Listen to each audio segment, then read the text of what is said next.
Going on, everybody? Welcome back to the channel.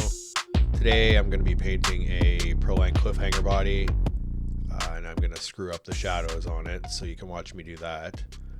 What I do is I start off by just lining up a body on a chassis, making sure everything will clear, making sure there's nothing obvious that will get in the way, and this one looks pretty good. So next we'll grab some curved scissors.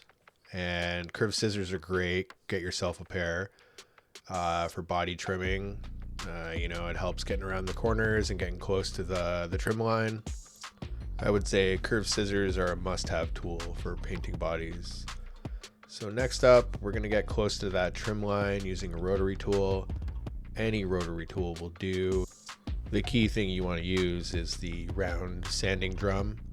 And you can get very close to the trim line, feather it around corners, and clean up all the edges. Next, grab yourself a marker. Mark where those body posts are going to go. The next must-have body painting tool would be a hole reamer. You can put it down to a certain depth, and it makes making holes a lot easier. So definitely grab one of those. I usually go from the back side to clean them up, and yeah, it really does help. So $15, you can't go wrong. And throw the body on, make sure everything fits. Next, clean the inside of the body with some dish soap and a non-scratching scouring pad. And now everybody's favorite part, putting on the window stickers. I won't bore you with this, we'll just slap a couple on here and move on. There you go. Okay, pretty important step. The gun that I'm going to use to apply the liquid mask is a very inexpensive spray gun, 1.4 millimeter tip, anything around a 1.4 to 1.7.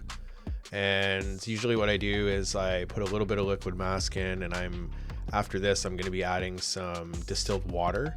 And then, we're going to just test it out here. Definitely use a mask.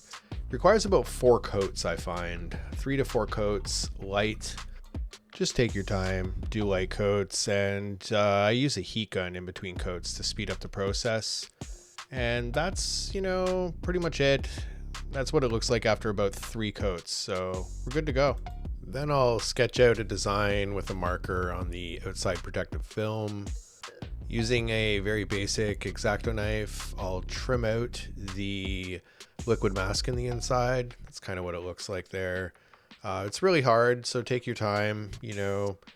I'm going to clean up this marker after using this Tamiya polycarbonate body cleaner. It's incredible stuff. That's what it looks like after. Worked out great. So now I can see what's going on and what I'm going to be doing. And now moving on to the airbrush. I use a very basic airbrush from Amazon. It's like a $60 airbrush. Nothing special. And let's start screwing up the shadows. On the sides I did pretty good. They're on the underside of the slime, which is, right.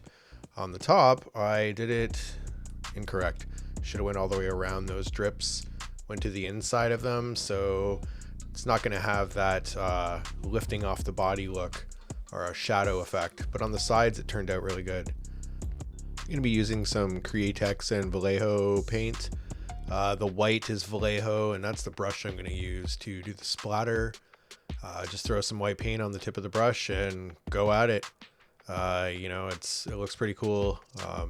I like this design. 80s kind of 90s vibes, so you really can't go wrong with doing paint splatter. If you don't have an airbrush and you got a couple colors, just do some paint splatter. It always looks rad. So we're going to use some copper. I've never used copper before. I think it's going to look pretty cool. Close enough to orange, kind of weird. There's one layer of copper, just a light dusting. So looking kind of neat, interesting. A couple more layers. It's very transparent, so I'm going to add some white to the mix. Make it a little more opaque. That's probably after about 4 or 5 coats there. Getting thicker. And then we're going to seal it with some white. Just some acrylic polycarbonate paint, some white, seal it up so that you can move on to your slime design and not affect the copper with the other colors. Very important. Now the fun part. Look at that. It's so fun. Peel it all off. Take your time. There could be little pieces there. There's the shadows I screwed up. Oh my god. Look at that. The side looks pretty cool. When you add the purple and the, you know, that pinky kind of magenta color I used, that's the pinky magenta. That's kind of the viscosity we're looking for. And we're going to start off by throwing a dusting down. That's after about like 2 coats. And then I start adding the purple on to the end and fading them together, kind of just blending, going back and forth. I really take my time with this. I want it to kind of be a gradual fade. You know, I'll just kind of go back and forth, purple and then back to the pink, and eventually we're going to keep adding white to them to make it a little more opaque. And yeah, it's a bit of a process, but you can see the shadows on the side look better. The favorite part. There you go. Just gonna let you guys enjoy that.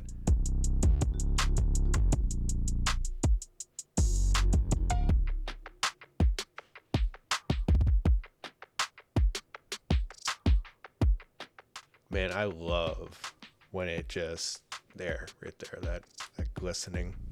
Oh, that's my favorite part. So cool. Yeah, so those shadows really piss me off, and on the side it looks pretty cool. So this is like my 3rd slime paint job. I don't know, I'll just keep working at it. This is kind of like my airbrush adventures. I think it turned out pretty good. I mean, you know, I can't complain. It's gonna look good. Anybody who's good at doing flames or anything and adding shadow effect is gonna really, you know, criticize this and say it looks like garbage.